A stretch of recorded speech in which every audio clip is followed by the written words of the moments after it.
হবে, মাস্টার হলো মরতে হবে, ইঞ্জিনিয়ারকে মরতে হবে, মৌলানাকে মরতে হবে, আর মুফতিকে মরতে হবে, তাহাজ্জুদ পড়লে মরতে হবে, বেনামাজিকে মরতে হবে, কাফেরকে মরতে হবে, বেঈমানকে মরতে হবে, শিক্ষিতকে মরতে হবে, আর আপনার কিনা মূর্খকে মরতে হবে, নারী হলে মরতে হবে, পুরুষ হলে মরতে হবে, শিশু হলে মরতে হবে, বৃদ্ধ হলে মরতে হবে। তোর জীবনের শেষ অঙ্ক মত। এরপরে তুই যে দুনিয়াতে ঘুরে ঘুরে ঘুরে ঘুরে সময়টা কাটাচ্ছিস, যেটা তোর খরচা হচ্ছে, ওটা তোর হায়াত। যতগুলি দিন তোর পার হয়ে চলে গেছে, তোর মতের ওই 500 টাকার নোট থেকে 1 টাকা 2 টাকা করে কমতে কমতে একদিন মত তোর কাছে এসে যাবে, পুঁজি শেষ হয়ে যাবে। এর জন্য আমি বলছি যে আগে মতকে এই জন্য দিলাম, যাতে করে তোরা হায়াতে নিজের পৃথিবী ভব বাজারে মনের সওদাগুলো কিনতে তোদের সুবিধা হবে। তখন যখন তোর ভিতরে মদটা ঢুকে যাবে, তখন তুই বলবি না রে ভাই, নামাজ পড়ে নি মরতে হবে, জুয়ো খেলবো না মরতে হবে, তাস খেলবো না মরতে হবে, মদ খাবো না মরতে হবে, হজ করে নি মরতে হবে, ভালো কাজ করে নি মরতে হবে, রোজা রাখি মরতে হবে, ভালো কথা বলি মরতে হবে, গালি দিব না মরতে হবে। মদ এমন একটি সাবজেক্ট, তোর ভিতরে যদি ঢুকে যায়, পৃথিবীতে ভালো সওদা করবি আর খারাপ গুলোকে লাত মেরে সরিয়ে দিবি। যতক্ষণ পর্যন্ত মদ তোর ভিতরে না ঢুকেছে, অতক্ষণ পর্যন্ত তোকে কেউ ঠিক লাইনে আনতে পারবে না। জি, সারা রাত জালসা করছি, নামাজ পড়ো মদ ছাড়ো, নামাজ পড়ো মদ ছাড়ো, নামাজ পড়ো মদ ছাড়ো, নামাজ পড়ো মদ ছাড়ো, নামাজ পড়ো মদ ছাড়ো। ফজর পর্যন্ত একটাই কথা বললাম। সকালে উঠি 2 বোতল খেয়ে নিয়েছে, নামাজই পড়েনি। কেন? ওর ভিতরে মদ নামে সাবজেক্টটা ঢুকেনি। কিচ্ছু করতে হবে না, একটা মানুষের ভিতরে খালি মদটা ভরে দাও, ওর লাইন ক্লিয়ার হয়ে যাবে। একটা উদাহরণ শুনেন। উদাহরণটা হচ্ছে, একটা লোক ইন্ডিয়াতে ব্যাঙ্গালোরে চিকিৎসা করে এসছে। চিকিৎসা করে সেই আপনাদের চায়ের দোকানে বসে আছে। আর এখনকার লোক রোগকে নিয়ে অহংকার করে। রোগ নিয়ে অহংকার করে কি করে না? এক যুগে লেখাপড়া ডিগ্রি নিয়ে অহংকার করতো, আর এখনকার লোক চা খেতে খেতে বলবে ব্যাঙ্গালোর গেছিলাম শরীর চেক আপ করতে। তো তুই তো রোগারে বাবা, তোটা আবার কি? এটা কোনো অহংকার আছে? অহংকার করে। বড় বড় লোক আমার সঙ্গে দেখা হলে, হ্যাঁ আপনাদের দেশে 4 বার চেক আপ করেছি, আর আমি একবারও ব্যাঙ্গালোর যাইনি, জীবনে একবার গিয়েছি, খালি চেন্নাই আর ব্যাঙ্গালোর। তো যাই হোক, রোগকে নিয়ে অহংকার করে। তো চা খেতে খেতে বলছে ব্যাঙ্গালোর গিয়েছিলাম। আর কিছু লোক আছে দেখবেন একটু খিটখিটে মিজাজের, আছে না? অল্প কথায় রেগে যায়। তো ওই যে ব্যাঙ্গালোর গেছে, ওই খিটখিটে মিজাজের পাশেই বসেছে। বলছে চাচা ওখানকার চিকিৎসা খুব ভালো। তো ওর দিকে একবার তাকালে, কিছু বললে না। দ্বিতীয়বার বলছে ওখানকার ডাক্তারগুলো ভালো। বলছে চুপ কর, ওকে শুনতে ভালো লাগছে না। তৃতীয়বার বলছে ওখানে প্যাকেজ আছে, আপনি যেমন যেমন শরীরে চেক আপ করবেন সেরকম প্যাকেজ আছে। তখনই রেগে বলছে চুপ করবি না, থাপড়ে দেবো মুখে। কারণ একে ব্যাঙ্গালোরের খবর শুনতে ভালো লাগছে। যারা বলেন ভালো লাগছে, ডাক্তার কেমন, চিকিৎসা কেমন হয়, কোন দিকে যেতে হয়, প্যাকেজ কেমন, সেখানকার ডাক্তারদের ডিগ্রি কি, ব্যবহার কি, চিকিৎসার ভঙ্গি কি, চিকিৎসার প্রসেস কি, এগুলো শোনাতে চাইছে। ওকে শুনতে ভালো লাগছে। তো বলছো বেশি কিছু বলতে হবে না। ওকে ভালো লাগছে না কেন? ও জানে আমি সুস্থ। খালি ওর কানে কানে বলে দে তোর ক্যান্সার হয়েছে, শুনতে ভালো লাগবে। এবার ব্যাঙ্গালোর কোথা খুঁজে বার করে নেবে। কে গিয়েছিল তার ঘর যাবে। ও যদি বলে যে আমি ব্যস্ত, বল ভাই একটু বলেন। কারণ মানুষ যখন নিজেকে সুস্থ ভাবে তখন এই খবর নিতে ভালো লাগে না, আর যখন রোগা ভাবে তখন এই খবরটা শোনার জন্য দৌড়ে বেড়াই। অতএব একটা মানুষকে নামাজ, রোজা, হজ, যাকাতের বক্তব্য দিয়ে তাকে মসজিদে ভরা যাবে না। ওর কানে খালি যদি ঢুকিয়ে দেওয়া হয় তোকে মরতে হবে। এটা যদি ঢুকে যায় তো 100% তখন নিজে মসজিদ খুঁজে বের করে নেবে। এর জন্য আমার আল্লাহ বলছে যে মত এমন একটা সাবজেক্ট, কারো ব্রেনে যদি ভরে দেওয়া যায় তো মসজিদও খুঁজে বার করে নেবে। এ লিয়াবলুয়াকুম আইয়ুকুম আহসানু আমালা, ভালো আমল করবে, খারাপ কাজ ছাড়তে মন দিয়েছে না। ছোট্ট একটা উদাহরণ দিই, উদাহরণটা ভালো করে শুনবেন। ইঁদুর মারা খাঁচা, ফান ফান আপনাদের দেশে আছে না? একটা মোটা ইঁদুর, আপনারা ইঁদুর বলেন তো? হ্যাঁ, আমাদের দেশে ইঁদুরও বলে, চুহাও বলে। চুহা হচ্ছে হিন্দি চুহে। তো এই চুহা বা ইঁদুর ওর কাজই হচ্ছে কটকট কটকট কটকট কটকট করে খালি জেসিবি চালাচ্ছে। গোটা ঘর বই খাতা কলম কেটে কেটে কেটে কেটে কেটে কেটে শেষ করে দিয়েছে। নতুন শাড়ি কেটে দিয়েছে ভাবির। কি বিপদ! পরামর্শ করে বলছে একটা খাঁচা নিয়ে এসো। একটা খাঁচা আনা হলো মার্কেট থেকে। খাঁচার নিচে দিয়েছে ভালো দামি কলা, কেক, বিস্কিট, শুকটি, ভাজা মাছ, আরো সুবহানাল্লাহ, আরো কিছু পিঠে, তেলের পিঠা। রাত 1:30টার সময় ঢুকে গেছে। ঢুকে খেচার লেকচার দিচ্ছে। দেবে না মানে? ও দেবে না, ওর বাপ দেবে। আমি তো অত এলাকায় হিরো, আমি যা ইচ্ছা তাই করতে পারবো। জানের ভয়ে দিয়েছে, এগুলো আমাকে ঘোষ দিয়েছে। দেবে না মানে কেঁদা কেটে শেষ করে দেবে। এই ওর লেকচার শুনতে 20খানা ইঁদুর এসছে। তখন এরা শুনছে, চুমকি উঠছে। সুবহানাল্লাহ, কি হিরো গো! এলাকার দামি মানুষ ওই। খানিক পরে একটা ইঁদুর বলছে, কাকু একটু পাবো না? যে চলে আয়, তোর সাথে তো দুশ্মনী নেই, ঢুকে পড়। আর একটা ইঁদুর বলছে, কাকু দরজা বন্ধ, লেকচার বন্ধ।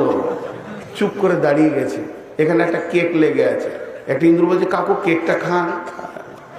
কলা শুকটি চলবে কেন? কি দেখছো? মত। মত এমন একটি জিনিস বন্ধুরে, যখনই কারো কাছে মত নামে সাবজেক্টটা ঢুকে যাবে, পৃথিবীর সমস্ত বেঈমানি তার হাত থেকে পড়ে যাবে। সুদের টাকা পড়ে যাবে, তাসের জাল থাকবে না, মদের বোতল পড়ে যাবে, সুসুর করে এসে মসজিদে ঢুকে পড়বে। আমাদের কাছে মদ জিনিসটা ছিল না। হযরত সাহাবা রাদিয়াল্লাহু আজমাইনদেরকে নবীজি মদ এমন করে ভরে দিয়েছিলেন, সাহাবীরা সকাল সন্ধ্যা মতের ভয়ে অঝোর নয়নে কাঁদতেন যে না জানি আল্লাহর ডাক কখন আসবে, চলে যেতে হবে। হযরত ওমরকে পেছন থেকে বর্ষা মারা হয়েছে, সামনে দিকে বের হয়ে গেছে, আর ওকে দুধ দেওয়া হচ্ছে খাবার। দুধটা পেটে না গিয়ে ক্ষত দিয়ে বের হয়ে চলে আসছে। হযরত ওমর বুঝে নিলেন আমার মতের দিন কাছে গেছে। এই অবস্থায় হযরত ওমর তার ছেলেকে ডেকে বলছে, বাপ আব্দুল্লাহ, তুমি একটা কাজ করো। আমার নবী বলে গেছেন আমার সঙ্গীর ভিতরে একজন মরবে, তার পৃথিবীর শেষ খাবার হবে দুধ। অতএব আজকে আমার মতের দিন কাছিয়ে গেছে, তুমি একবার আম্মাজান আয়েশার কাছে গিয়ে বলো, যেখানে নবীজি শুয়ে আছেন এটা তো আয়েশার ঘর, আয়েশার হুজরা, তো ওকে গিয়ে বলো আমার আব্বা উমর তার দুই বন্ধুর পাশে শুতে চাইছে, যদি আয়েশা পারমিশন দেয় তাহলে আবু বকরের পাশে আমাকে শুইয়ে দিও। বেটারে এই কথা নিয়ে আব্দু উমর হযরত আয়েশার কাছে গিয়ে বলেন, আম্মু জান, আমার আব্বা বিদায় নিতে চলেছে, শুধু আপনার কাছে একটা পারমিশন নিতে এসেছি। আমার আব্বা চাইছেন তার দুইজন সঙ্গীর কাছে চিরনিদ্রায় থাকতে চাইছেন। আম্মা জান আয়েশা বললেন, মঞ্জুর হয়ে গেছে, আমি তোমার আব্বাকে জায়গা দিয়ে দিব। এবার যে খোঁজ খবর শোনাচ্ছেন, ও আব্বা আপনার জন্য সুসংবাদ। আম্মা জান আয়েশা মেনে নিয়েছেন। এই সময় হযরত ওমর বলছেন, বেটা আব্দুল্লাহ, আমি খলিফা, আমি এখনো বেঁচে আছি, হতে পারে লজ্জায় সে আমাকে না বলতে পারেনি। তোমাকে বলছি, আমাকে যখন তুমি কাফনের সঙ্গে জড়িয়ে নিয়ে যাবে, খাটটাকে নিয়ে যাওয়ার পর ওই ঘরের দরজায় ঢোকার আগে আয়েশার কাছে আর একবার পারমিশন নেবে, তাহলে যদি সে পারমিশন দেয় তো দাফন করবে।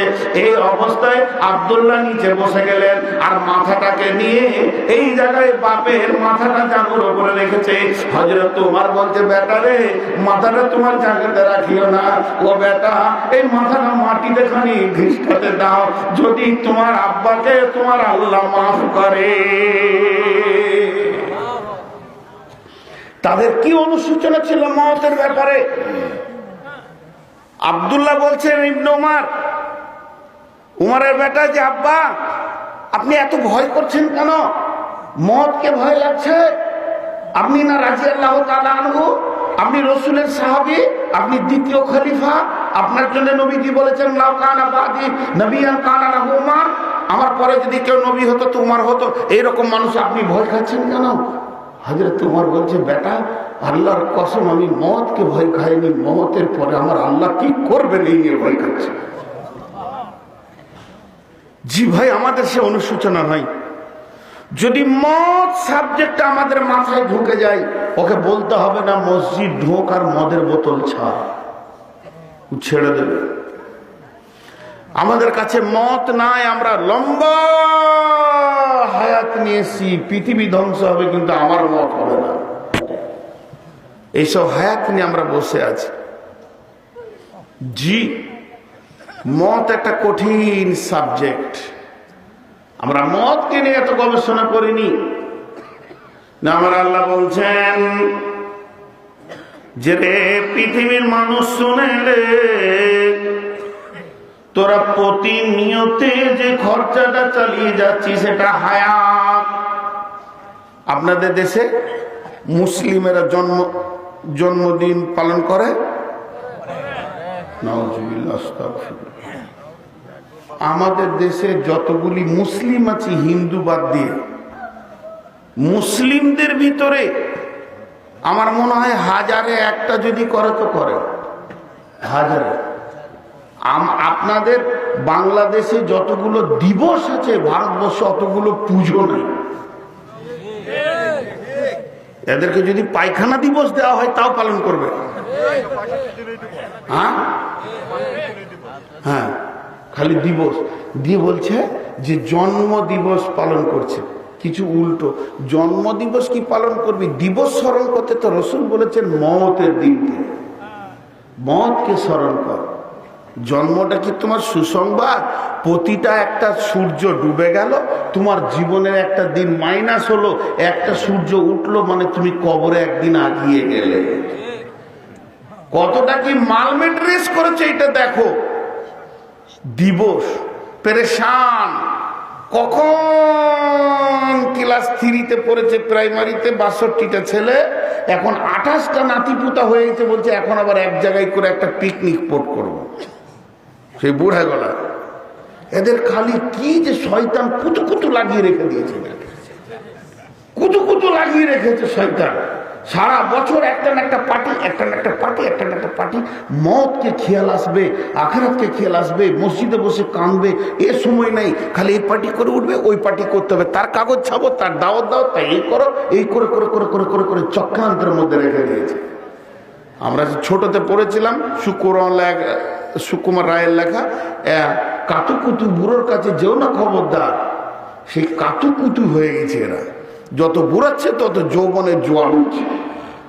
তো ভাইয়েরা আমার, মওত হচ্ছে একটা কঠিন সাবজেক্ট। এরপরে আল্লাহ তাবারাক ওয়া তাআলা বলছেন আল্লাহু লা ইলাহা ইল্লাহু আল হাইয়ুল কাইয়্যুম লা তাখুযুহু সিনাতু ওয়া লা নাওম লাহু মা ফিস সামাওয়াতি ওয়া মা ফিল আরদি মান যাল্লাযী ইয়াশফা'ু ইনদাহু ইল্লা বিইذনি ইয়ালামু মা বাইনা আইদিহিম ওয়া মা খালফাহুম ওয়া লা ইউহিতুনা বিশাইইন মিন ইলমিহি ইল্লা বিমা শাআ ওয়াসি'a কুরসিয়ুহুস সামাওয়াতি ওয়াল আরদা ওয়া লা ইয়াউদুহু হিফযুহুমা ওয়া হুয়াল আলিয়্যুল আযীম। আয়াতটার নাম কি? আয়াতুল কুরসি। কুরসি মানে সিংহাসন। এই আয়াতটা আল্লাহর সিংহাসনের বর্ণনা আছে। আয়াতটার ভিতরে 19টা সাবজেক্ট আছে। আয়াতটার তরজমা আল্লাহ সিংহাসন এবং একত্ববাদ ক্ষমতাকে নিয়ে আছে। আয়াতের তাফসীর আলাদা, কিন্তু নবীজি আয়াতটাতে একটা ফায়দা বর্ণনা করেছেন। এই আয়াতটা পড়লে একটা কি লাভ হয়, ওই লাভটা বর্ণনা করেছেন। দয়ার নবী বলছেন এই আয়াতটার ভিতরে এমন একটি ক্ষমতা রয়েছে।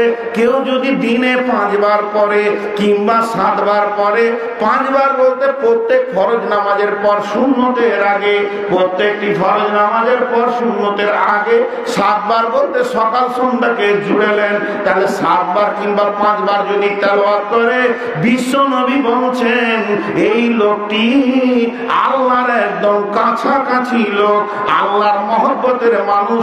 আল্লাহ ওকে দেখছে, ও আল্লাহকে দেখতে পেয়েছে না। মধ্যখানে একটা পর্দা রয়েছে, এই পর্দাটার কারণে ওই ব্যক্তিটা আল্লাহকে দেখতে পেয়েছে না। যেদিন পর্দাটা ফেটে যাবে, ছিঁড়ে যাবে, পড়ে যাবে, উড়ে যাবে, সেদিন এই লোকটি আল্লাহকে দেখতে পাবে। সাহাবীরা বলেন পর্দাটা কি? নবীজি বলেন মত। যেদিন লোকটি মরবে আল্লাহর সঙ্গে মোলাকাত করবে। মরার সঙ্গে সঙ্গে আল্লাহর সাথে মোলাকাত হবে। আর একটা হাদিসে আছে, একে আল্লাহর সঙ্গে মোলাকাত করতে দিচ্ছে না খালি একটা জিনিস, কোনো বাধা নাই, শুধু একটা বাধা রয়েছে, সেটা হলো মত। যেদিন মরবে সেদিন আল্লাহর সঙ্গে মোলাকাত করবে। এই জন্য মতকে পর্দা বলা হয়েছে। জি, মানুষ মরে, এতগুলো লোক হ্যাঁ না বলে না? মরে? মানুষ মরে না। মানুষ যদি মরবে তাহলে হিসাব করা হবে। আপনাদের কুষ্টিয়ার লালন ফকির কি বলছে? কে বলে মানুষ মারে, আমি বুঝলাম না ব্যাপার। কে বলে মানুষ মারে, আমি বুঝলাম না ব্যাপার। মরলে মানুষ বিচার হবে কার? কে বলে মানুষ মরে, আমি বুঝলাম না ব্যাপার। এবার যে মানুষ মরে না। জি, আরেক জায়গায় বলছে খাঁচার ভিতর অচিনি পাখি, পাখি কেমনে আসে যায়। চিন্তাম যদি পাখি রে মোর, আমি বেরি দিতাম পাখির পায়, পাখি কেমনে আসে যায়। এ বলছে মানুষ মরে না। আর আব্দুল আলিম কি বলছে? পরের জমি পরের জায়গা ঘর বানায় আমি রই, আমি তো সেই জমির মালিক নই, আমি তো সেই জমির মালিক নই। পরের জমি পরের জায়গা ঘর বানায় আমি রই, আমি তো সেই জমির মালিক নই। কোরআন কি বলছে? মানুষ মরে? জোরে বলেন মরে? মানুষ মরে না। জি, মানুষ কোনোদিন মরে না। এটা কোরআনও বলছে। এটা একটা তথ্য জগৎ, এটাকে দেহ তথ্য বলা হয়। এই তথ্য জগৎটা একটু খুলে দিই আপনাদের সামনে। শরীয়ত, তরিকত, হাকিকত, মারিফত, তান্ত্রিক, তামাসিক, যান্ত্রিক, রাজসিক, 8টা এদের রসুল আছে, 8টা স্তর আছে। এই স্তরগুলো সব কোরআন থেকে ফিটিং করা যাবে, কিন্তু বর্তমান যেগুলো চলছে এগুলো ডুপ্লিসিটি চলছে। এই তথ্যগুলো আছে কোরআনে। তো কে বলে মানুষ মরে? এখন আপনাদেরকে যে কথাগুলো জিজ্ঞেস করব, আপনাদের যত অতীতের লোক মারা গেছে সব বেঁচে আছে, এক্ষুনি প্রমাণ হয়ে যাবে 5 মিনিটের ভিতরে। আর সেই প্রমাণটা যদি দেখতে চান, একটু আমার সঙ্গে এই তত্ত্ববহুল কথা, এগুলো ফিলোসফি, এগুলো ইসলাম দর্শন, একটু আপনারা মুখ খুলবেন। এই যে আমার বোতলে পানি আছে, এই পানিটাকে যে আমরা খাচ্ছি, এটাকে বাংলায় বলে ঢক ঢক। ঢক ঢক করে পানি খেলাম, 1 গ্লাস পানি ঢক ঢক করে খাওয়া। বাংলায় আপনাদের দেশে কি বলে? ঢক ঢক বলে কিনা? আচ্ছা, আর যেটা চা খায়, চুমুক। কেউ যদি বলে আমি চা খাবো, তো 1 চুমুক লাও। চা খাওয়াটাকে কি বলে? চুমুক। আর যেটা এরকম করে মধু দিয়ে চাটা, এটাকে কি বলে? খুব ভালো করে ব্যাকরণটা শুনেন, তাহলে এটা হলো চাটা। এটাকে বাংলায় বলে চাটা, উর্দুতে, হিন্দিতে বলে চিখা, চিখো, চাটো, চিখো। আরবিতে বলে জায়কা। আরবিতে কি বলে? জায়কা। সকলে বলেন কি বলে? জায়কা। এবার কোরআন আয়াতটা লাগান। আল্লাহ কি বলছেন? বিসমিল্লাহির রহমানির রহিম। কুল্লু মানে সমস্ত, নাফসিন মানে আত্মা, কুল্লু নাফসিন সমস্ত আত্মা, কুল্লু মানে সমস্ত, নাফসিন মানে আত্মা, কুল্লু নাফসিন মানে সমস্ত আত্মা। জায়কা মানে চাটবে, জায়কা মানে স্বাদ গ্রহণ করবে, জায়কাতুল মত মতের স্বাদ গ্রহণ করবে। প্রত্যেকটি আত্মা মতকে চাটবে, প্রত্যেকটি আত্মা মতকে খাবে। কুল্লু নাফসিন জায়কাতুল মত, প্রত্যেকটি প্রাণীকে মতের স্বাদ গ্রহণ করতে হবে। তাহলে আমি মধু চাটলাম তো আমি মধু হয়ে গেলাম? তরকারি ঝাল নুনটা চাটলাম তো তরকারি হয়ে গেলাম? আমি এক গ্লাস দুধকে চিখে দেখলাম তো দুধ হয়ে গেলাম? তো কেউ মদকে চাটলে সে কি মরে যাবে? মরবে না। মদ হলো খাদ্য বস্তু। এবার কেমন খাদ্য বস্তু? যে বস্তুটা খাওয়া যায় তার দুটো জিনিস থাকতে হবে, তাকে দেখা যেতে হবে এবং স্বাদ থাকতে হবে। মদ দেখতেও পাওয়া যাবে, স্বাদও আছে, স্বাদটা পরে বলছি, আগে এটা প্রমাণ করি। এবার খাওয়া, যে কথাটা আপনাদেরকে আমার বক্তব্যের শুরুতে বললাম যে পৃথিবীর 50,000 বছর পূর্বে তকদির লেখা হয়েছে। জি ভাই, পৃথিবীর সৃষ্টির কত বছর পূর্বে? সময় বেশি হয়ে গেল, লোক উঠছে, ছেড়ে দিই। আচ্ছা আচ্ছা, বেশ ঠিক। তাহলে বিষয়টা খারাপ লাগছে নাকি? তাহলে পৃথিবীর সৃষ্টির 50,000 পূর্বে আমার তকদির লেখা হয়েছে। তকদিরে প্রথম কি লেখা হয়েছে বললাম?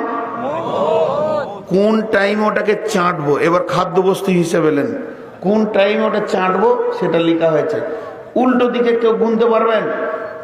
পারবেন? 10, 9, 8, 7, 6, 5, 4, 3, 2, 1। কষ্ট হয়, যাই হোক, এটা প্র্যাকটিস করলে হয়ে যাবে। তো এবার 100 থেকে 1 থেকে 100 নয়, 100 থেকে 1। তাহলে মতের পেয়ালাটা আমার 100তে নামানো আছে নূর মোহাম্মদের, এখান থেকে ধরেন, আর 100 প্লেট খেলে আমার মতে পৌঁছে যাবো আমি। আমার শেষ খাবার কি? মত। আজকে একটা উদাহরণ দিই। এখানকার একটা কমিটি আছে কয়ার, এই কমিটির লোক নিয়োগ করেছে মেহমান আসবে, প্রথমে চা দিব, ফল দিব, ভাত দিব, মাছ দিব, মাংস দিব, ডাল দিব, পানি দিব, টিস্যু ধরিয়ে দিব। টিস্যুর পরে আর কিছু মেহমান চাইলেও পাবে না, মেহমানকে বলবে গাড়িতে উঠে। আমাদের যা সিরিয়াল ছিল তা শেষ। আল্লাহ আমাদের সিরিয়াল রেখেছে, প্রথমে দেবে মায়ের বোঁটা, বুঝছেন কি না, আর শেষে দিবে কি? মদ। শেষ প্লেটটা কি? মদ। তাহলে আমি যেদিন বোঁটা চুষেছি সেদিন আমার একটা প্লেট খালি হয়ে গেছে। কথাটা বোঝাতে পারছি তো? এই সিরিয়ালে আমরা কিন্তু চলছি রুজিতে। তাহলে শোনালেন, যেদিন আমি পৃথিবীতে এসেছি প্রথমে মধু পেয়েছি কিংবা মুখে পানি পেয়েছি, তারপরে আমার দ্বিতীয় নম্বর সিরিয়ালে গেছে কি? মায়ের বোঁটা। এই বোঁটা টানতে টানতে 2.5 বছর টেনেছি। তারপর আমার সামনে এসেছে বিস্কিট, এরপরে আসছে কেক। যেমন যেমন পেনিয়াম গুলো বের হচ্ছে তেমনি তেমনি মাল হাজির হচ্ছে। এখন 32টা পেনিয়াম এসে গেছে, বড় বড় গরু হজম হয়ে গেল। ভালারে রুটি চলছে, মাছ চলছে, আস্তে আস্তে পেনিয়াম গুলো খুলবে, তারপর আবার ক্ষীর শুরু হবে, এবার ওষুধ শুরু হবে, হতে হতে আমার শেষ খাবারের নাম হচ্ছে মদ। আল্লাহ বলছে কুল্লু নাফসিন যায়কাতুল মত। যেদিন তুই মদকে চাকবি সেদিন তোকে ফিরে চলে যেতে হবে। যে দেশে এসেছিলি ওই দেশে। আমরা এসেছি কাঞ্চন থেকে, যখনই শেষ গ্লাসের পানিটা খেয়ে নিব, যে গ্রাম থেকে এসেছি ওখানেই চলে যেতে হবে। তো আমার আল্লাহ বলছে তোর সিরিয়ালে রেখেছি শেষ খাবারটা হচ্ছে মদ। মানুষ মরে না, মানুষ মদকে খায়। কথাটা বুঝাতে পারলাম? মানুষ মরে না, মানুষ মদকে খায়। তাহলে মদের স্বাদ কেমন, ভালো না খারাপ? এতটি লোক আর মুখ খোলে না। মদের স্বাদ ভালো না খারাপ? হ্যাঁ, খাওয়া হয়নি কিন্তু খবর তো রাখতে হবে। মদের স্বাদ হচ্ছে পৃথিবীর যত স্বাদ আছে, মাছ মাংস ফল ফ্রুটে এক জায়গায় জমা করে দিলে, সব স্বাদগুলোকে এক জায়গায় করলে তার থেকে লাখো কোটি গুণের মতের স্বাদ হচ্ছে আরো ভালো। বলেন আলহামদুলিল্লাহ। ভালো কেন? সমস্ত স্বাদযুক্ত খাবার খেলে তার রেজাল্ট কি? পায়খানা।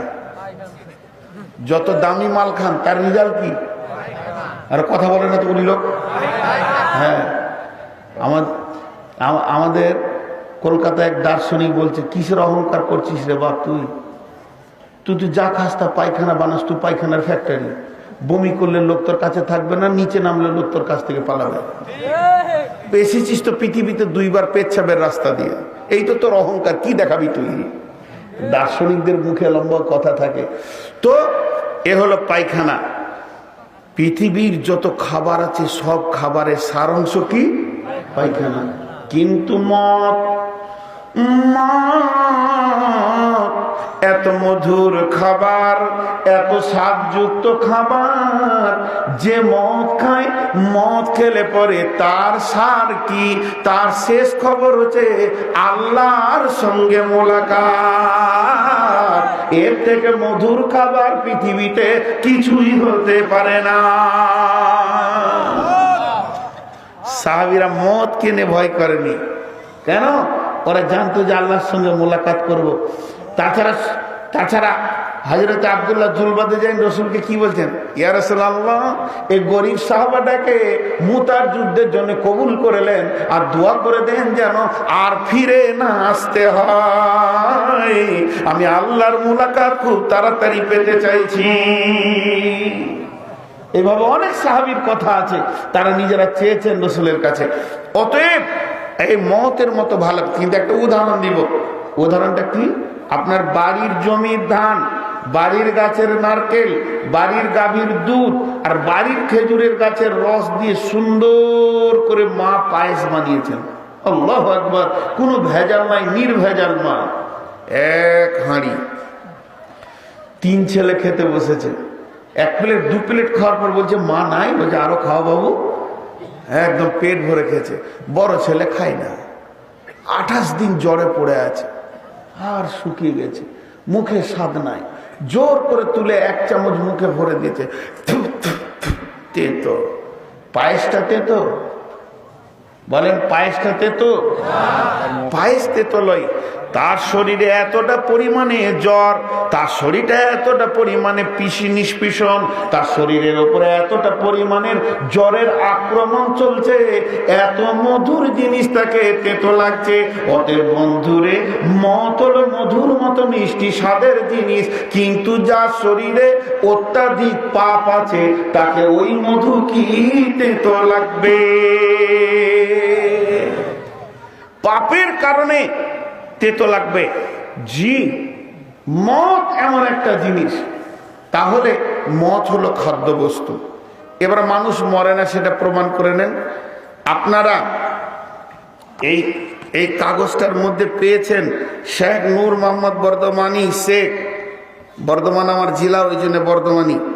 তো বর্ধমানী আসবে, আপনারা সবাই চিল্লাতে হবেন, আস্তে করে বলেন, নূর মোহাম্মদ বর্ধমানীকে দেখতে পেয়েছেন? কে পাননি হাত তুলেন। সবাই পেয়েছে? সবাই দেখতে পাননি। এটাই তো ভুল ধারণা।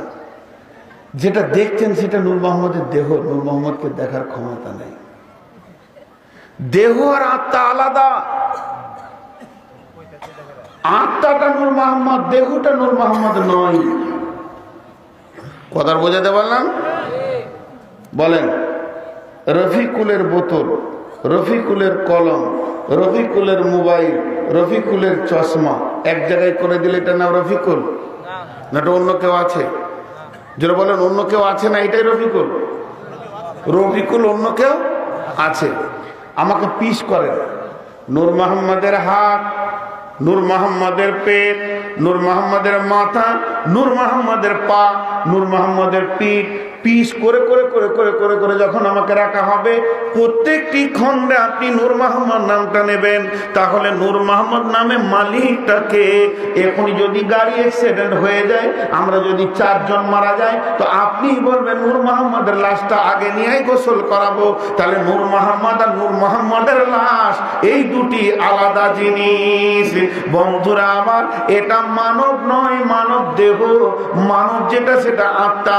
বিশ্বনবী বলেছেন, মান তাসাবা বিকাউমিন ফাহুয়া মিনহুম, যে যে কওমকে অনুকরণ করবে কিয়ামতের মাঠে তাকে সেই দলে তোলা হবে। অতএব বন্ধুরে, আমার ভিতরে যে আত্মাটা রয়েছে, এই আত্মাটাই হিন্দু, আত্মাটা মুসলিম, আত্মাটা জৈন, আত্মাটা খ্রিস্টান, আত্মাটা বৌদ্ধ, আত্মাটাই মুসলমান। আর দেহতে সারা পৃথিবী এক আল্লাহকে মানে, দেহতে কোনো অন্য কোনো মতান্তর নাই। অতএব বন্ধুরে, আমার আত্মাটার নাম নূর মোহাম্মদ। এখন যদি আমি মারা যাই, আমার মেয়ে কাঁদবে, ভাইয়া গিয়ে আমার মেয়েকে বলবে, আম্মু কান্দিও না, তোমার আব্বা শুয়ে আছে। মানবেও? বলবে আমার আব্বাকে আজরাইল নিয়ে চলে গেছে, এটা খাঁচাটা পড়ে আছে, এটা দেহটা পড়ে আছে। তাহলে আত্মাটা হচ্ছে মানুষ, আর আত্মা এর কোনোদিন মত হয় না, এ থাকে, ট্রান্সফার হয়। আত্মা ছিল কোথায়? আলামে আরওয়াতে। আত্মা এসেছে মায়ের পেটে দেহতে, আর আজরাইল আবার আত্মাকে নিয়ে চলে গেল ইল্লিনে সিজ্জিনে। এই আত্মাকে তোলা হবে কিয়ামতের ময়দানে, আত্মার হিসাব হবে, আত্মাকে জান্নাত জাহান্নামে দেওয়া হবে। অতএব বন্ধুরে, মানুষ কোনদিন মরে না। আমি এসেছি ভারত থেকে, আমি ঢুকেছি সোনা মসজিদে, বাংলাদেশের একটা গাড়ি মাইক্রো নিয়ে নিলাম কন্ট্রাক্টে 2 মাসের জন্যই। আর শাহজালাল এয়ারপোর্টে গাড়িটাকে ফেলে দিয়ে আমি আবার ভারত চলে গেলাম। তো আমি মরে গেছি? বলেন মরে গেছি? তো এই দেহটা হলো গাড়ি, আত্মা এসেছে আল্লাহর কাছ থেকে, আত্মা ফিরে যাবে আল্লাহর কাছে। মায়ের পেটে এই গাড়িটাকে নিয়েছে, এইটাকে নিয়ে শ্বশুর বাড়ি, মামার বাড়ি, খালার বাড়ি করে পৃথিবীতে ব্যবসা বাণিজ্য করে আবার এটাকে বিছানায় ফেলে দিয়ে আত্মা যে দেশ থেকে এসেছিল সেই দেশে ফিরে চলে যাবে। এর জন্য আত্মা কোনোদিন মরে না। এই জন্য দেহ তথ্যের কথাতে বলছে, কে বলে মানুষ মরে, মরলে মানুষ বিচার হবে কার? কে বলে মানুষ মরে, বুঝলাম না ব্যাপার। আজরাইলের সাথে দেহের কোনো সম্পর্ক আছে? আজরাইল চোখ নেয় না, কান নেয় না, এক ফোঁটা রক্ত নেয় না, ভিতরে কোনো অংশ কেটে নেয় না, কলিজা নেয় না। আজরাইল এসে বলবে, ইয়া আইয়াতুহান নাফসুল মুতমাইন্না ইরজিই ইলা রাব্বিকি রাদিয়াতাম মারজিয়া ফাদখুলি ফি ইবাদি ওয়াদখুলি জান্নাতি। রে আত্মা, তুমি বেরিয়ে এসো, তোমার রবের হুকুমে তোমার রব তোমার উপরে রাজি আছে। আর বেঈমানকে বলবে, বেঈমান রে, রবের বিরুদ্ধে এতদিন চলেছো, তুমি বেরিয়ে এসো, তোমার রবের কাছে তোমাকে কি হিসাব দিতে হবে? তোমার সিজ্জিনে জায়গা হবে, তোমার ইল্লিনে জায়গা হবে। আত্মা দেহের কোনো অংশ নেয় না, দেহ তৈরি হয়েছে মাটি থেকে, দেহ ধ্বংস হয়ে যাবে মাটিতে।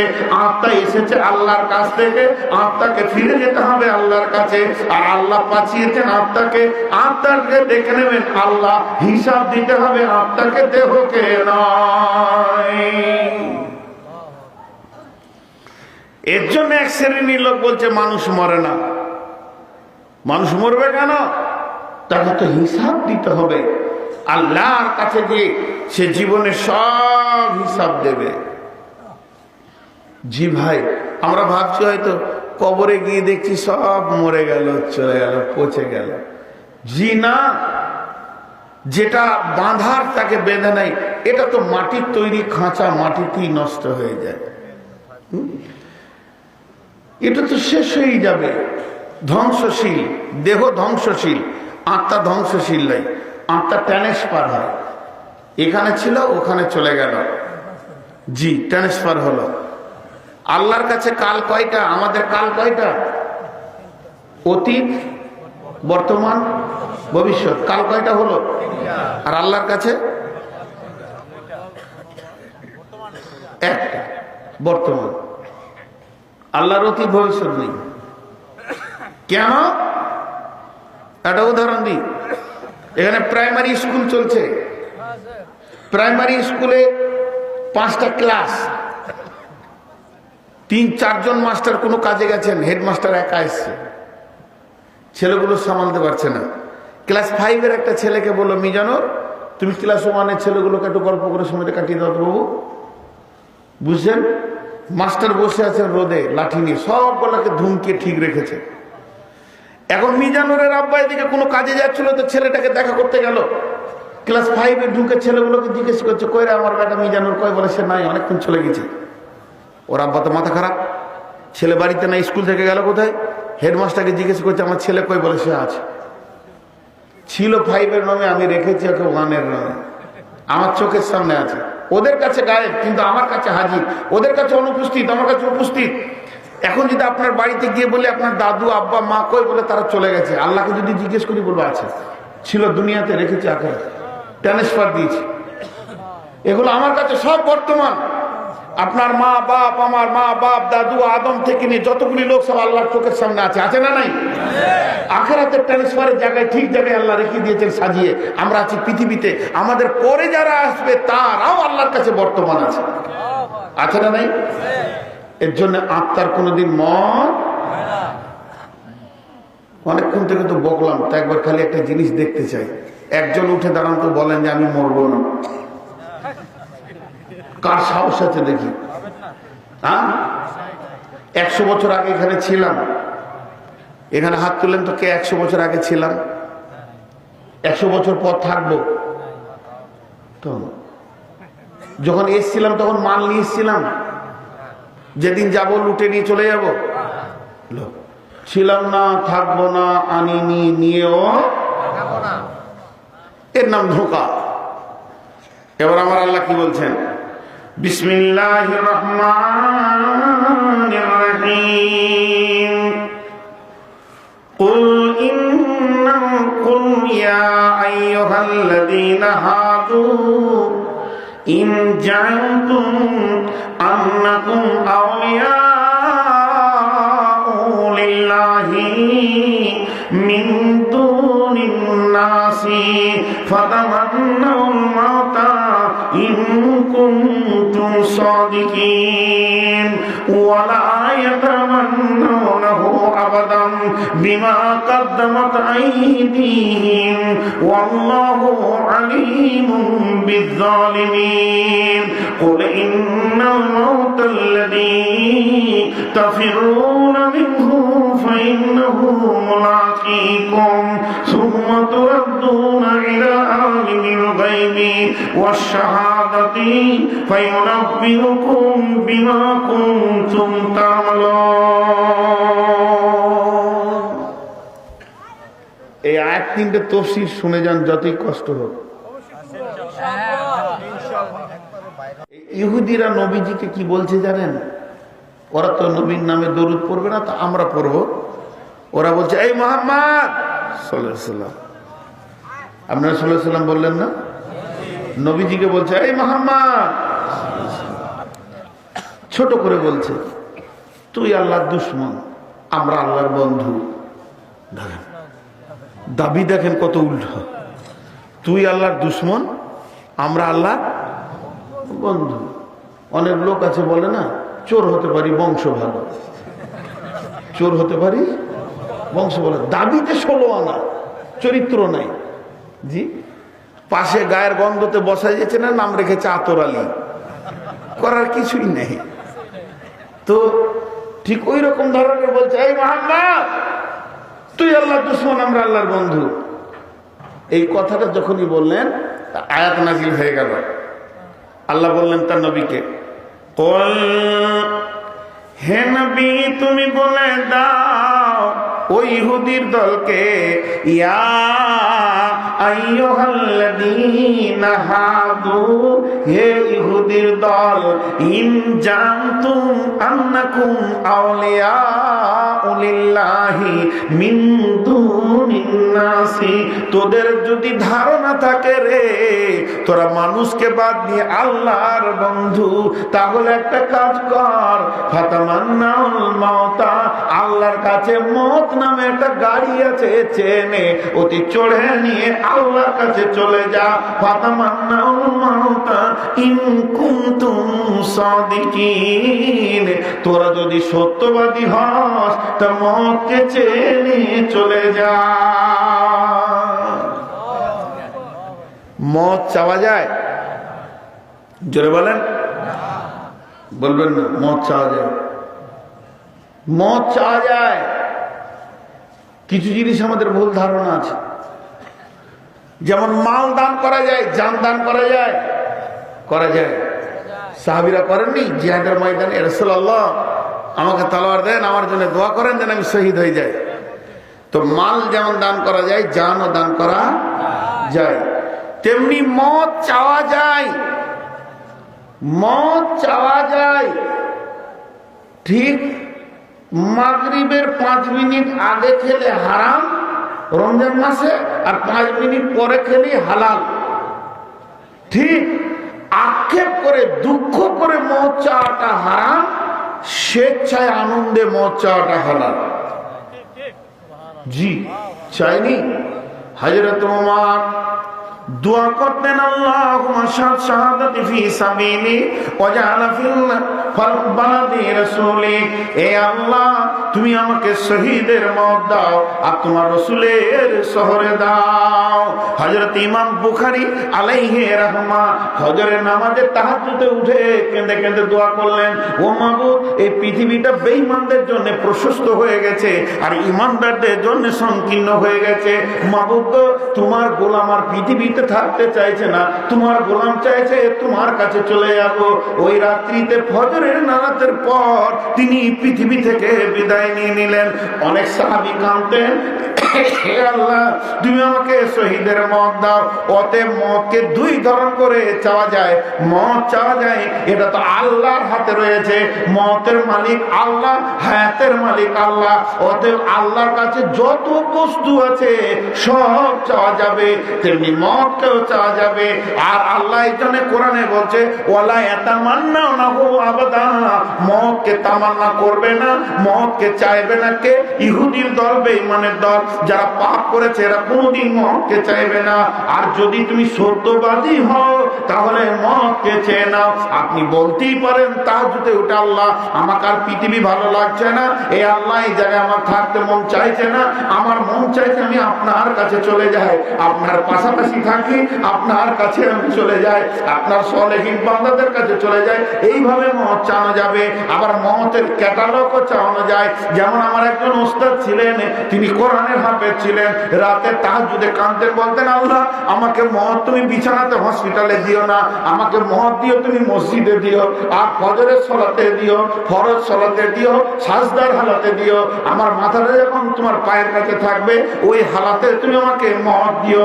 এইভাবে আল্লাহর কাছে মতের ক্যাটালগ চাওয়া যায়। আল্লাহ কোরআনে বলেছেন, ওয়ালা তামুতুনা ইল্লা ওয়া আনতুম মুসলিমুন, মুসলিম যতক্ষণ না হবি ততক্ষণ মরিস না। তো আল্লাহকে বলা যেতে পারে, এই আল্লাহ তুমি যখন আমার উপরে রাজি থাকবে, আমি যেদিন পূর্ণ ঈমানের উপরে দাঁড়িয়ে থাকবো ওই হালাতে তুমি আমাকে মহরটা দিও। আমার হালাত যখন বেঈমানি থাকবে, আমি যখন গুনাহের মধ্যে ডুবে থাকবো, মাবুদ গো তুমি আমাকে ক্ষমা করিও, আজরাইলকে পাঠাইও না, এই আল্লাহ তুমি আমাকে মত এই টাইমে দাও। এইভাবে আল্লাহর কাছে মত চাওয়া যায়। এর জন্য আমার আল্লাহ বললেন, নবী হে ইহুদিরা কোনদিন মত চাইবে না। অনেকে বলে ইহুদিদের শক্তি বেশি, কোরআন প্রমাণ করেছে ইহুদিরা দুর্বল, এরা মত থেকে পালাবে। দাঁড়ান, খালি একবার আসতে দেন ইমাম মেহেদিকে, আর একবার আসতে দেন হযরত ঈসা আলাইহিস সালামকে। ইহুদিরা লুকিয়ে মত থেকে পালাবার জন্য রাস্তা পাবে না। জি, তো মত এমন একটা জিনিস যা তামান্না করা যায়, কিন্তু বেঈমানরা কোনোদিন মতকে তামান্না করবে না। এখন দোয়া করবো যে আল্লাহ আমাদের সবাইকে মেরে দাও, করবো? চুমকে উঠেছে দুজন। এক্ষুনি এই টাইম আর ঘর যাব না। কে কে মরতে রাজি আছে? ইন্নালিল্লাহ। কেউ কেউ হাত তুলে হাত নামান যে কোন সমস্যায় পড়লাম রে বাবা, জালসা শুনতেছি কি আর বাড়ি দেখতে পাবো না? জি, মত আমরা চাইছি না, মতকে ভয় লাগছে, কিন্তু একটা ট্যাবলেট আছে, ট্যাবলেটটা খাইয়ে দিব তো 100% লোক বলবে এখনই মরবো। জানেন, ট্যাবলেটটা খাইয়ে দিলে 100% লোক বলবে এখনই মরবো, বাড়ি যাব না। মতটা তো সমস্যা নয়। আমি কোনো নবী নই, আমি নবীর উম্মত। আমার কাছে জিবরাইল আসবে না। বুঝানোর জন্য একটা উদাহরণ দিচ্ছি। মনে করেন এক্ষুনি জিবরাইল বলে গেল যে আজকের মাহফিলে যতজন বসে বায়ান শুনছে সকলের ওপরে আল্লাহ 100তে 100% রাজি আছে। এখন সমস্ত গুনাহ তাদের ভুলে গেছেন, আল্লাহ মাফ করে দিয়ে রাজি আছে। বলেন মরতে ভালো লাগবে কিনা? মনে হবে এক্ষুনি চলে যায়, আর থেকে কি লাভ আছে? জি, আমার মাবুদ রাজি আছে যখন। এই জন্যই তো ইমানদারদের মরতে কষ্ট হবে না। ইমানদারদের জানে, আত্মাতে, নাফসে ফেরেশতা আজরাইল আগে হাত দেবেন না, আগে সুসংবাদ দেবেন। কি সংবাদ? পৃথিবীর কেউ শুনতে পাবে না যে লোকটি মরবে, যার জানকে নেওয়া হবে, যাকে কবজ করা হবে, সেই শুনতে পাবে। আজরাইল পাশে এসে তাকে বলবেন, ইয়া আইয়ুতুহান নাফসুল মুতমাইন্না, হে ইতমিনান নাফস, ভালো নাফস, ভালো আত্মা, তুমি সুসংবাদ লাও। ইরজিই, ফিরে চলো, ইলা রব্বিকি, তোমার রবের দিকে, যে রবকে এতদিন সাজদা করেছো, প্রেম দিয়েছো, ভালোবেসেছো, সেই রব আমাকে তোমাকে নেওয়ার জন্য পাঠিয়েছে। তুমি ফিরে চলো, ইলা রব্বিকি রাজিয়াতাম মারজিয়া, তোমার রব তোমার উপরে রাজি আছে, তুমিও রবের উপরে রাজি আছো। তোমার রব তোমার জন্য আনন্দে আত্মখানা হয়ে রয়েছে। তুমি ফিরে চলো, ফিরে চলো। আর ফাদখুলি ফি ইবাদি, তোমার রব তোমাকে তার নেক বান্দাদের দলভুক্ত করবে। অদখুলি জান্নাতি, এবং জান্নাতে তোমাকে দেবে। এই কথাটা যখন ওই নামটাটা শুনবে, পৃথিবীর সমস্ত আনন্দ তার কাছে তেতো হয়ে যাবে, বিয়োগ হয়ে যাবে। আর মত আর আল্লাহকে দেখার আকাঙ্ক্ষায় আজরাইলকে বলবে, আজরাইল আর দেরি নয়, আমাকে আমার রবের কাছে পৌঁছে দাও। জি, আমাকে আমার রবের কাছে পৌঁছে দাও। দে, ইউপিতে একটা লোক, আমাদের হরিয়ানা প্রদেশে একটা লোক মারা যাচ্ছে, খবরটা আমরা শুনেছি। তো আত্মীয়কে বলছে, সব হাট যা, हमारे अल्लाह के मुलाकात के दिन हो गया, आप चले जाएंगे। আনন্দের সঙ্গে হাসতে হাসতে পৃথিবী থেকে যাচ্ছে। শহীদ যারা হয়েছে তারা মুচকে মুচকে হেসে হেসে পৃথিবী থেকে গেছে। জি, কেন? মতের কষ্টের আগে আল্লাহর প্রেমের খবর পেয়ে গেছে তার কানে, তখন আর মতটা তাদের কাছে কিছুই না। জি, এর জন্য ইহুদিরা কোনোদিন মত চাইবে না। কেন চাইবে না? আল্লাহ বলছে, ওয়ালা ইয়াতামান্নাউনাহু আবাদা, কোনদিন তারা মতকে তামান্না করবে না। কেন? বিমা কাদ্দামাত আইদিহিম, বিমা কাদ্দামাত আইদিহিম, ওয়াল্লাহু আলীমুম বিয-যালিমিন।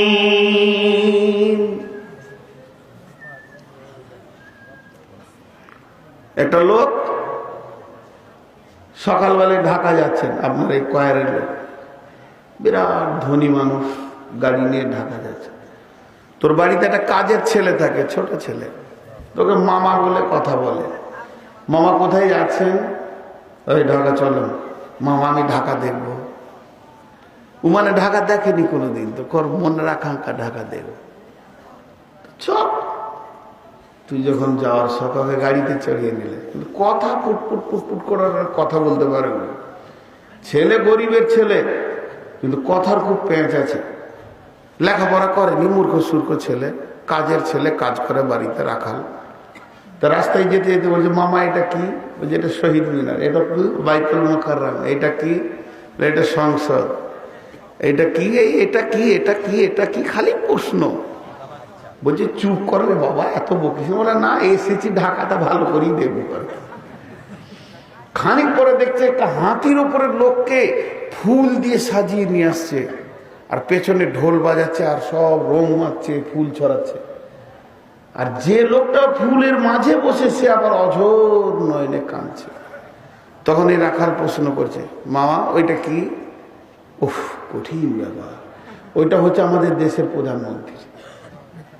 আমাদের দেশের নতুন আইন হয়েছে, যে ইচ্ছা সে মন্ত্রী হতে পারে। 5 বছর যখন শেষ হয়ে যাবে ওকে হেলিকপ্টারে এরকম করে ঝুলিয়ে নিয়ে টোচেন করে কার কার কার কার কার কার নিয়ে যে দুপ করে সুন্দরবনে ফেলে দেবে, আর রয়্যাল বেঙ্গল টাইগার আছে নাস্তা করে নেবে। তো আর 5 বছর হয়ে গেছে। আজকে শেষ দিন, ডিসেম্বরের 31 তারিখ চলছে, বুঝতে পারছিস না, বছরের শেষ।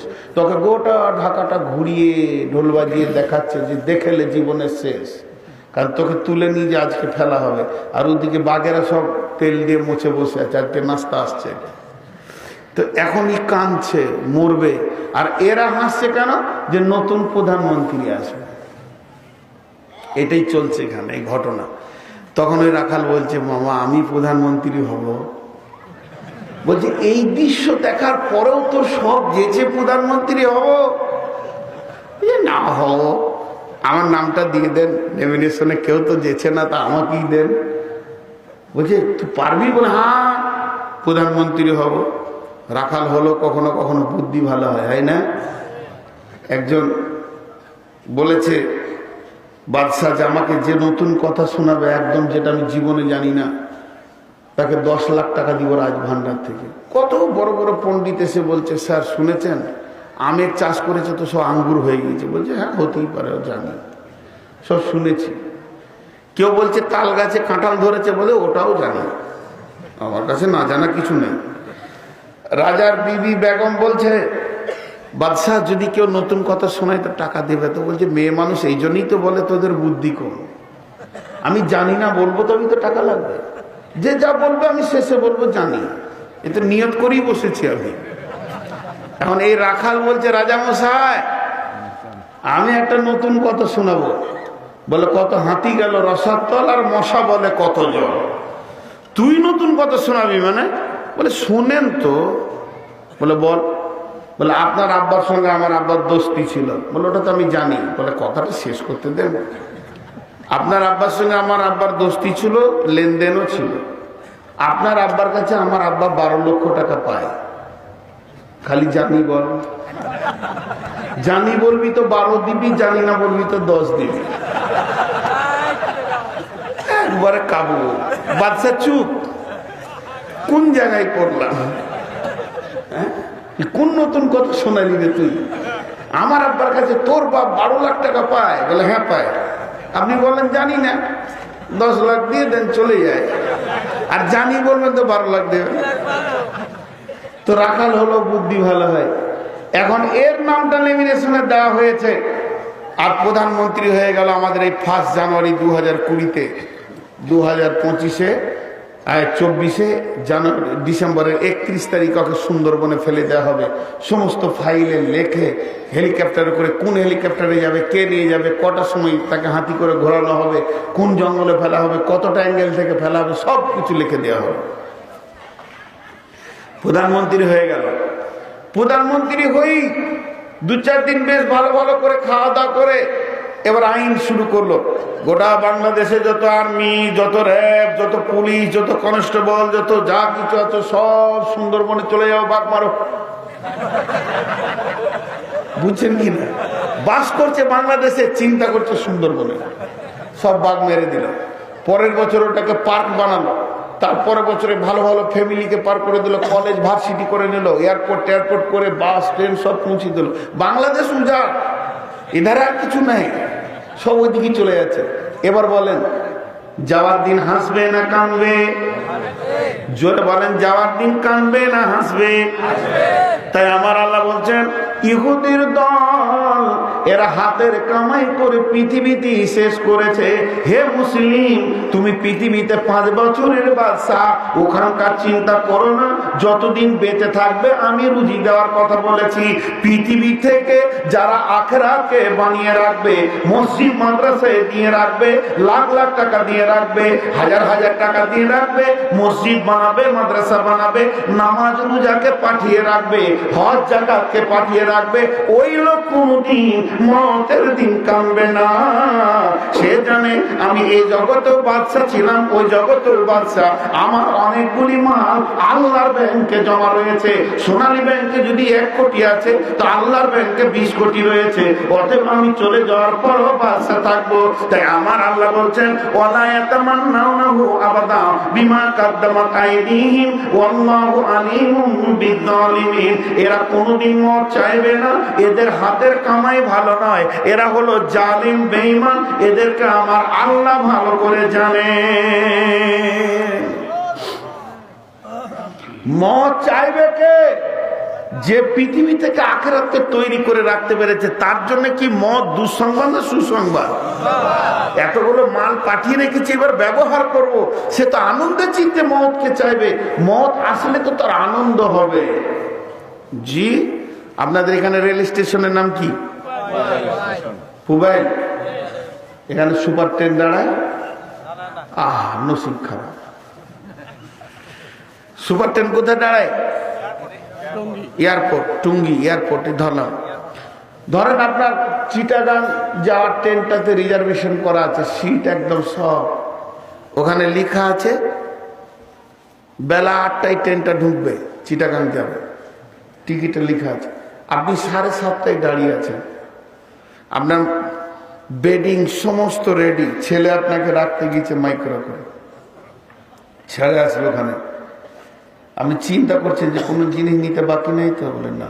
আমাদের দেশে লম্বা লম্বা সফর, ব্যাগ, কাপড়, মোবাইল, চশমা সব রেডি। এখন আপনার মনটা বলবে ট্রেন আসুক, এবার চেপে যাব। যদি ছেলে বলে আব্বা মোবাইলের চার্জারটা নিয়েছেন, তখন কি মন বলবে? ট্রেন 1 ঘন্টা লেট করুক, জবাব চার্জারটা নিয়ে আসবে। মাল গুছানো না থাকলে ট্রেন লেট করতে ভালো লাগবে, মাল গুছানো থাকলে ট্রেন লেট করলে বিরক্ত লাগবে।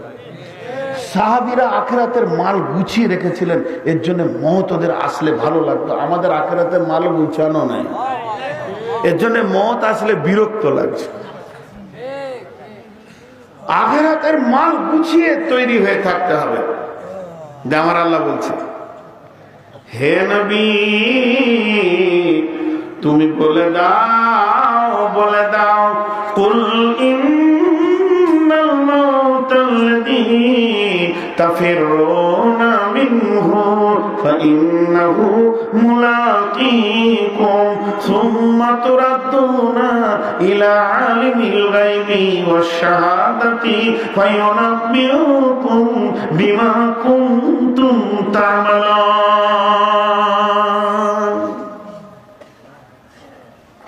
আল্লাহ বলছে তুই মত থেকে পালাবি আর মত চাইবি না, তা বলে কি মত যাবে না?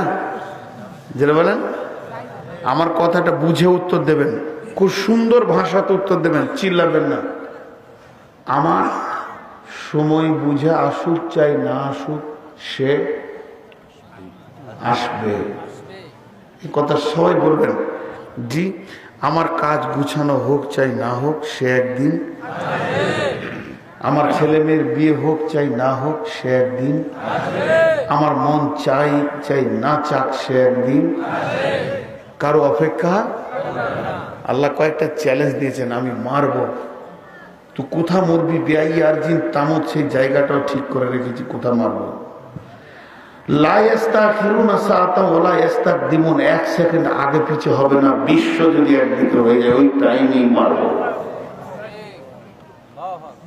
কি ভেবেছিস? আল্লাহর এই চ্যালেঞ্জকে কেউ কেটে দিতে পারবে? মারবই, ঠিক টাইমে মারবো, ঠিক জায়গাতে মারবো। কিন্তু মানুষ ধোঁকায় পড়ে আছে। একটা হলো জাহান্নাম আর একটা হলো মওত। একটা হলো জাহান্নাম আর একটা হলো মওত। দুইটা জিনিসের নাম দিলাম, একটা হলো জাহান্নাম আর একটা হলো। চেষ্টা করলে জাহান্নাম থেকে বাঁচা সম্ভব, কিন্তু মওত থেকে বাঁচা, হাজার চেষ্টা করলে মওত থেকে বাঁচা সম্ভব। আর একটু চেষ্টা করেন, যদি আপনি চেষ্টা করেন যে আমি জাহান্নামকে দেখবই না, সম্ভব কি সম্ভব নয়? যেটা সম্ভব সেটা আমরা করি না, যেটা অসম্ভব সেটা আমরা করি। রাত 12টায় পেটে লাগছে, ছেলের সঙ্গে সঙ্গে অ্যাম্বুলেন্সকে ফোন করলো, কুই কুই কুই কুই কুই করে নিয়ে চলে যাচ্ছে অ্যাম্বুলেন্স ঢাকা। মনে মনে ভাবছে যে এবার আমি বেঁচে যাব, বাঁচার জন্য পেরেশানি শুরু করেছে। ঢাকা চেক আপ করে বলছে এই সাংঘাতিক ব্যাপার, এরা আর চিল্লিয়ে মরে যা, ডাক্তার সাহেব কিছু ব্যবস্থা বলে কিছুই করার নাই এখানে, শুধু একটু পেন হবে না, ব্যথাটা কিছুক্ষণের জন্য আপনি উপশম পাবেন, একটা ইঞ্জেকশন দিচ্ছি, এটা ব্যাঙ্গালোর যেতে হবে, ভেলোর যেতে হবে, তাছাড়া কোনো উপায় নাই। ইমার্জেন্সির সঙ্গে সঙ্গে ডাক্তার লিখে দিল, সঙ্গে সঙ্গে ভিসা লাগিয়ে একদম ইন্ডিয়ার একদম এয়ারপোর্টে এসে বসে আছে, মনে মনে ভাবছে ব্যাঙ্গালোর যাব, বেঁচে যাব। দুটো ইঞ্জেকশন দিয়েছে, এখন 2 দিন আর ব্যথাটা উঠবে না। ভিতরের ফাংশন খুব খারাপ। এয়ারপোর্টে বসে বসে দেখছে প্লেন তো এখনো 1.5 ঘন্টা বাকি আছে, বিড়ি টানতে লাগে। হারাম করে জাহান নামের খাবার ঠিক রেখেছে, আর মত থেকে বাঁচার জন্য মরছে। যেটা থেকে বাঁচা সম্ভব সেইটাকে ঠিক রেখে দিয়েছে, বাঁচতে চাইছে না। আর যেটা থেকে বাঁচা সম্ভব নয় ওইটাকে নিয়ে পেরেশান হয়ে যাচ্ছে। কথা বলছে, এটা ঠিক বুঝতে পেরেছেন? আমার আল্লাহ বলছেন, নবী হে তুমি আর একবার বলে দাও। সেটা কি বলো? ইন্নাল মাউতাল্লাযী তাফিরুনা মিনহু ফাইন্নাহু মুলাকীকুম।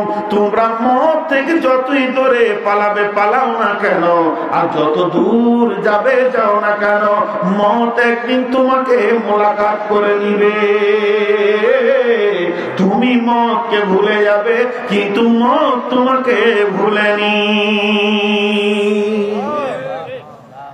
জি, আমাদের অবস্থাটা কেমন? আল্লাহ কোরআনে বলেছেন, আল্লাহু মুত্তাকাসুর হাত্তা যুরতুমুল মাকাবির। জোরে বলেন, আল্লাহু মুত্তাকাসুর হাত্তা যুরতুমুল মাকাবির। একটা উদাহরণ দিব, তরজমায় যাব না, এক উদাহরণে বুঝে নেবেন। এই যে আমরা এক লাইনে 4টা মানুষ বসে আছি, বুঝতে পারছেন? আমরা 4 বন্ধু। এবার তফসির শুনতে এসেছি কয়েক, এখান থেকে 3 কিলোমিটার দূরে আমাদের বাড়ি, 2 কিলোমিটার দূরে বাড়ি। খুব ভালো করে শুনবেন। একটা রোড, যেমন আপনাদের ওই রেল লাইনটা পার হয়ে রোডটা খুব সুন্দর, ওই রকম গোটাই চকচকে রোড, এতটুকু খাল নাই। আর ওই রকম রোডে আমরা তফসির শুনে 4 বন্ধুতে হাঁটছি। এরই মাঝে পিডব্লিউ রোড কোম্পানি একটা জায়গায় রোডকে কেটে 20 ফুট খাল করেছে, ওখানে একটা ক্যালভেট তৈরি হবে, সাইড দিয়ে রাস্তা আছে। কিছু না হলো আমরা এই 4 জনে ওই রাস্তাটা প্রতিদিন এই 1 মাস কাটা আছে, কাজ চলেনি, না হলো 200 বার দেখেছি। আর আমাদের 3 জনের মাথা তো ওটা আছে, 3 জনারই মাথায় আছে যে ওই জায়গাটা কাটা আছে, একটু মাঠ দিয়ে ঘুরে যেতে হবে। কিন্তু জালসা শোনা শেষ করে রোডে যখন আমরা 4 বন্ধুতে উঠেছি, গল্প শুরু করেছি। কিসের গল্প? কার বউ কত ভালো রাঁধতে পারে, বুঝতে পেরেছেন? আর কার বিল্ডিংটা কত সুন্দর। ইনি বলছেন আমার বিবি রান্না খেলে মনে হবে জান্নাতের খাবার খেয়েছি, তখন আমি বলছি আরশের খাবার খেয়েছি। এই যে গল্পটা এত অতিমাত্রায় চরমে উঠে গেছে। আর এত আনন্দে 3-4 জনেতে আমরা হাঁটছি, হাঁটতে হাঁটতে হাঁটতে হাঁটতে ওই খালটা যে আছে গাঢ়াটা, 4 জনের মাথা থেকেই সেটা হারিয়ে গেছে। আর একসঙ্গে 4 জনের দুঃখ করে পড়েছি। আর যেই পড়েছি তখন বিবেক খুলছে যে খাল আছে, তা লাভটা কি হলো? পড়ি তো গেলাম। তো আমার আল্লাহ বলছেন, আমার আল্লাহ বলছেন, তোরা দুনিয়া নামে হাই রোডে তোরা মাল আর ছেলে পিলে নিয়ে এত মেতে গেছিস, তোদের সামনে কবর নামে যে গাছটা রয়েছে এটা তোরা ভুলে গেছিস। আর যখন কবরে ঢুকছিস তখন তোদের চোখ খুলছে।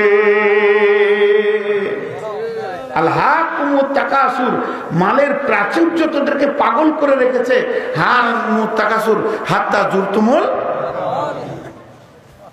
কবরে ঢুকছিস তখন তোর খেয়াল হয়েছে লাভ কি হলো। তো আমার আল্লাহ বলছেন, শোন হে নবী, তুমি আরেকবার বলে দাও, ওরা মত থেকে যত দূর পালাবে পালাক না কেন, মত ওকে মোলাকাত করে নেবে। আমার মত ওকে মোলাকাত করে নেবে। জি, 3 জনেতে নিয়ত করেছি কমলাপুর যাব, ওখানে কাজ আছে। আমি আর ইনি দুজন চলে গেছি, সকালকার ফার্স্ট লোকাল ট্রেনটা ধরেছি। উনি আধা ঘন্টা লেট করে গেছেন, আপনাদের ক্ষতি স্যার। আর আমরা দুজন ঠিক টাইমে গিয়ে ট্রেনে উঠেছি, আর ট্রেনে উঠে আমাদের দুজনে খালি ওনারই বক্তব্য করছি।